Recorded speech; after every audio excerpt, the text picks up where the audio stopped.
you have two options with failure. You can fail and quit, or you can fail and learn.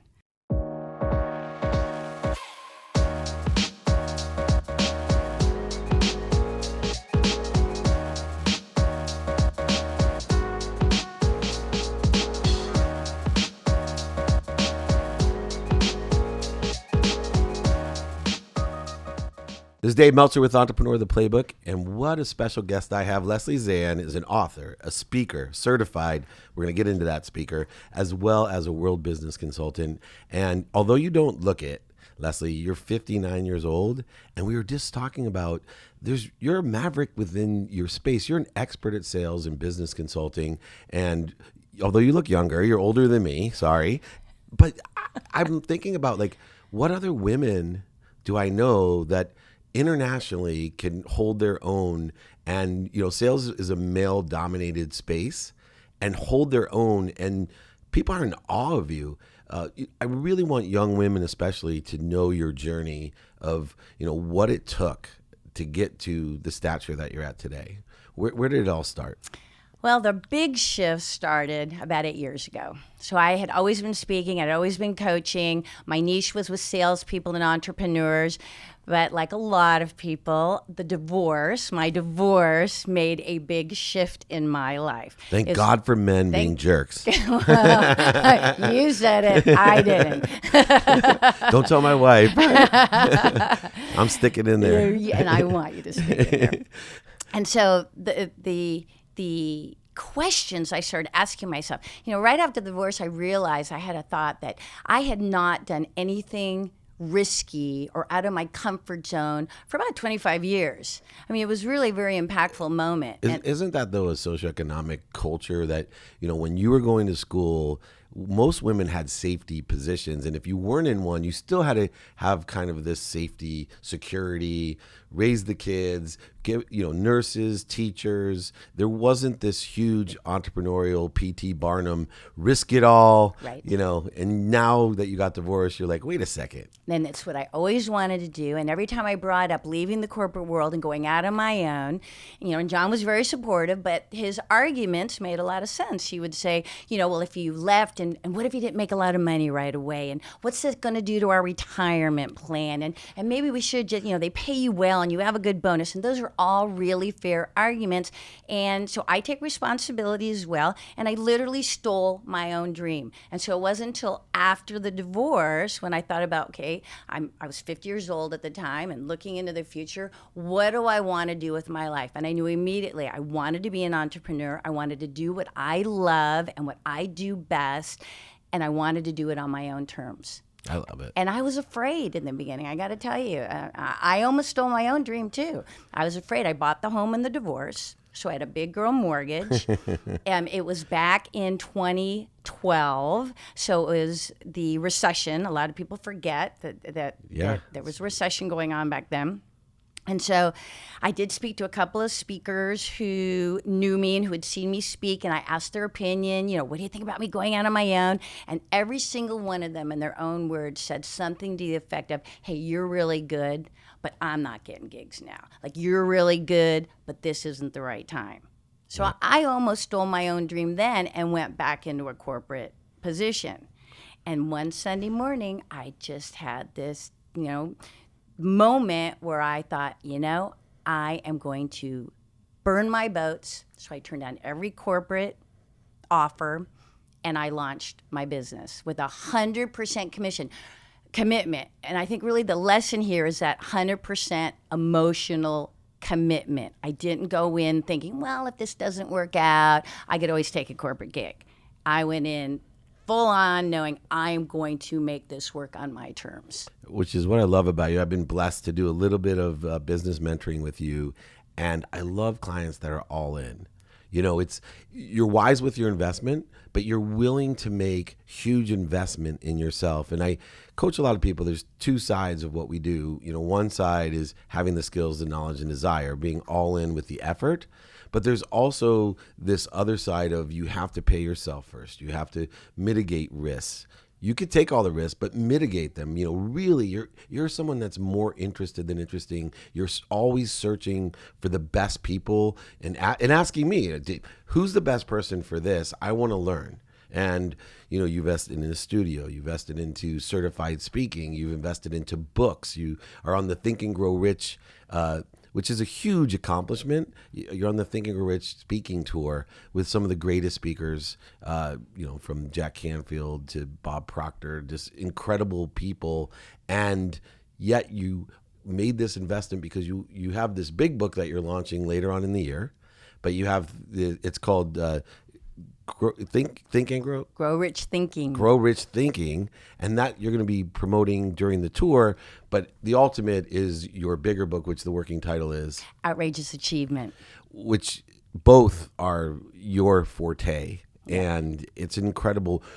When you got scared, when you're starting, and I promise you things have not gone as quickly as you probably thought they would, what'd you rely on to keep the persistence? It's an excellent question. Here's where I find most people find themselves. They have a vision for where they want to go, anywhere in life, whether it's their career, their health, or their relationships, or creative expression. They have a vision. So I had a clear vision for where I wanted to go. I'm a good student, like you say. I always have the beginner's mind, and I want to learn, and I'm willing to invest in my learning. So we have a vision, and we know what to do. What keeps most people paralyzed and stuck, they think they need more skill set. They're lacking in the mindset. And so what has always kept me moving through my fear is my commitment to personal development. I have a daily practice, 30 minutes or more every single day, and it allows me to keep my head in the game. It allows me to face my fears and move through my fears.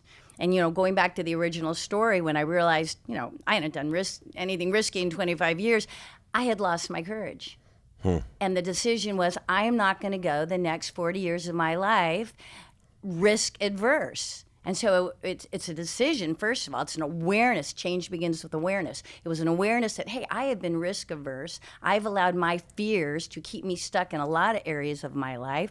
And I just made the decision, no more. And it's that personal development practice that keeps my head in the game and allows me to be unstoppable. I mean, I'm still afraid, but man, I move through the fear. You make a really good point, because I'm still afraid as well. People look up to me, and it's like, I get choked up because I think about, I went to law school, totally did what my mom and everyone expected me to do. And I remember making the choice not to be a real lawyer and turning down a huge salary to be a litigator, to go sell legal research online. And the fear was overwhelming. Like, I had huge loans, and I was engaged at the time, and I'm thinking, still today, when I lost everything, that to me was the most calming thing, because I actually faced my fear. Going bankrupt and losing everything was much easier than what I was afraid of my whole life. I was afraid of it, and I think that's part of the growth is like, hey, when you get into the ball game, you're dealing with a lot of failures. When you're at that sweet corporate job, I believe most people in those jobs don't really experience true failure. It's always mitigated by their boss, by a super boss, by the company. They still have the salary. And unless you're really incapable or the company fails, you're really secure, especially big companies. Right. You can get laid off, but the top of the heap, those people are really secure, especially in sales. Right? If you're bringing in revenue, no matter how bad the economy gets, they can't afford to get rid of me. I used to say that. What's the difference now when every single check is coming out of your pocketbook and you fail? Where's that mindset? Okay, again, I go back to my vision. I go back to my why. I get clear. Everything's a chapter. A failure is not the end of the game. A failure, I always tell my clients, you have two options with failure. You can fail and quit, or you can fail and learn. So a failure, my perception of failure is that it isn't the end of the game. What's the opportunity here? What are my lessons? What can I do better next time? And take that step and move again and move forward again and keep moving forward again. One of the hardest parts about being an entrepreneur and taking all those risks like you did, beyond I call them miracles, right? You know that my failures are miracles because I look for the lessons and I grow and I get stronger. But one of the hardest things that I think it is, and it may even be harder for a woman, is the manipulation, the lying, the cheating, the unreliability of people. And I find that most women that I coach, you know, it's almost a personal offense. Like, how can people be this dishonest? You know, how do you deal with, because in business, people are going to lie, cheat, and steal. They're going to manipulate at the very least.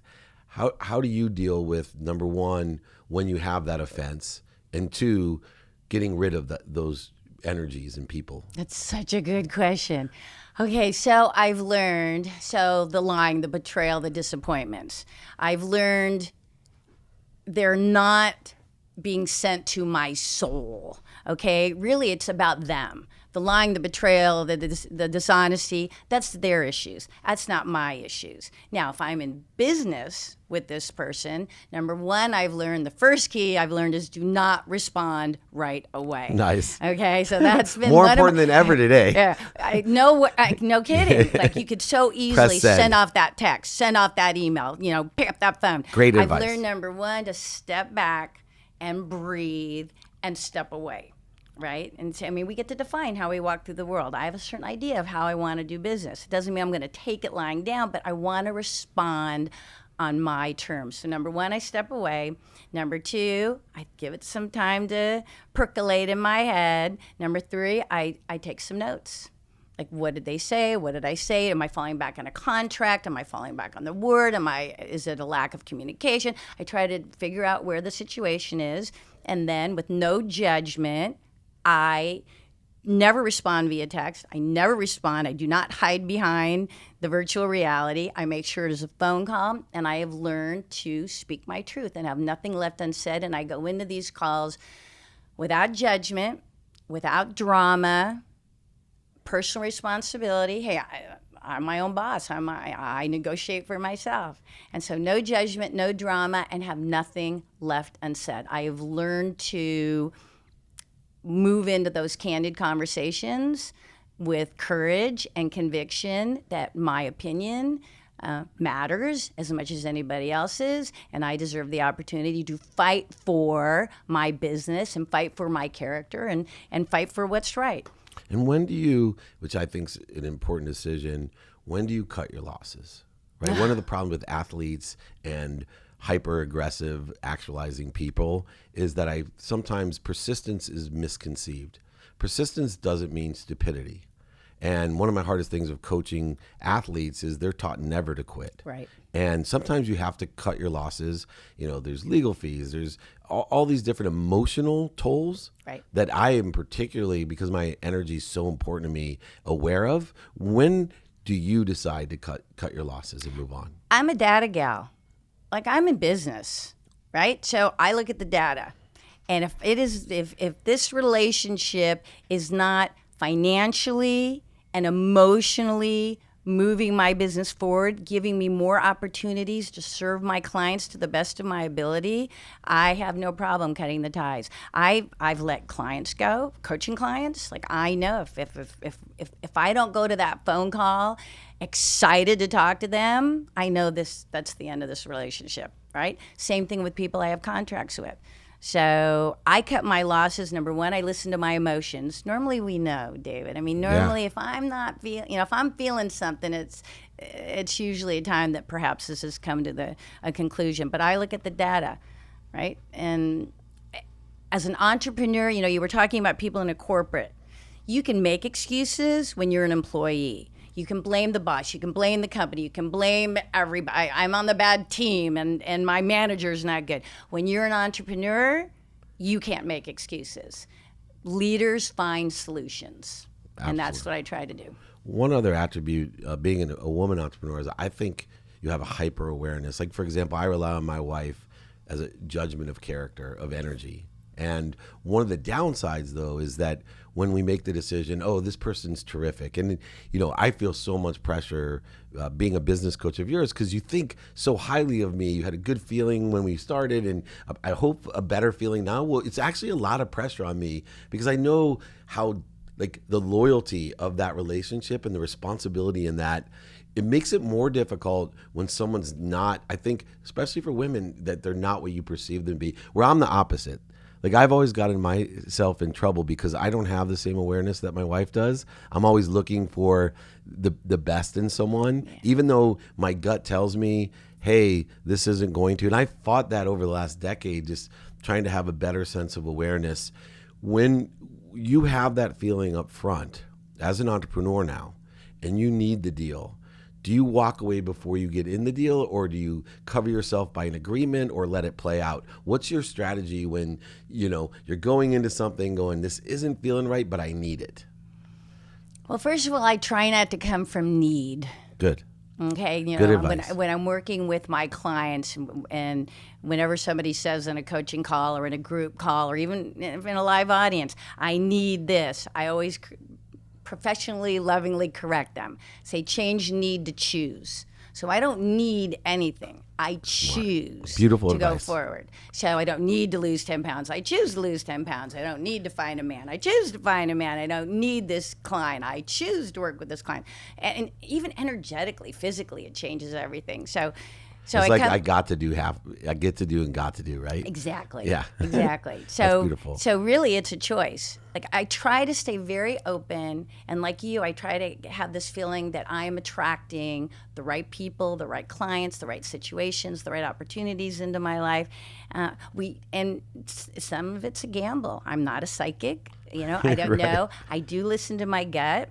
I do ask for referrals, and I try to watch the relationship unfold. That first 30 days is really important. I think for many of us, in 30 days, I should have a pretty good idea. Smart. And revisit and reevaluate. And if we have to make a course correction, let's make a course correction. You create your agreements in that manner that you're able to review. I do create my agreements in that. Which is really important for people to understand. When you have your strategies, philosophies, that I do the same thing, right? I'm always month to month with everyone that I do business with, and I guarantee being a profit center. Because those two little things guarantee me either way that I'm always on the powerful side. Right. Meaning I can never be accused of, oh, he didn't do what he promised and didn't provide me value, because you returned your money. I worked for free. And I think that's a really good point that most people miss. They have these great strategies, but they don't execute with agreements.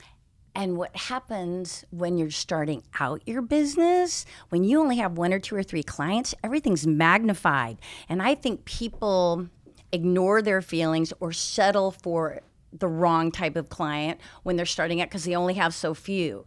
So think of the salesperson who's building a team, right? They may have the first 5 or 6 people on their team, nobody doing anything, but they're like, hey, they're my team, right? So when you're starting out, everything's magnified. It's that willingness to continue to look for, whether it's new clients, new prospects, new business partners, like however you're moving forward, when you don't settle and think that the people you're working with now are the only people who are ever going to work for you, when you know that it's unlimited, and get clear of who you want to work with, who your ideal client is, then you won't settle, you won't have those situations, you won't come from need, you'll come from choose. Now, you're hyper successful as an author, a speaker, business consultant, and most people think that when we're super successful like this, that everything's perfect. And I think it's really important for the last question. What's your biggest challenge? What's my biggest challenge? It's kind of interesting. My vision continues to expand, right? It gets bigger and broader. My belief in what's possible gets bigger and broader. So I'm very conscious to make sure that that I put enough time into me, enough non-working time into me. And this is across the board, and this is for men and for women. So like this morning, we're meeting mid-morning. I was up at 4 working out with my One of my 4 trainer. o'clock a.m. friends, that's it? I'm the early bird, Good. right? So I'm working out with my fitness trainer at 5 o'clock. I have a call at 7 o'clock. I'm making time for the trainer. I do yoga 3 times a week. I make sure they get plenty of theater in. That's why you look so young, see? So I look so good, yeah, and strong. And so I make sure that I have enough play and that I have enough passions in my life. I find that when we're doing things that we're passionate about, it really lights us up. And when we're lit up, people can't help but be attracted to that, whether it's socially or professionally. So I'm really keen. It's not really even a challenge anymore. It's just I'm being conscious every day, every week to make sure that I'm bringing enough passion into my life. Well, that's awesome. And Leslie Zann glows, and you got to catch her on the Think and Grow Rich tour. Check out her books coming up. If you don't know about her, Google her. It's Leslie Zann. She's an extraordinary entrepreneur and maverick. I just am so impressed by you. And like I said, you're glowing in this interview. Dave Meltzer here with Entrepreneurs, the Playbook.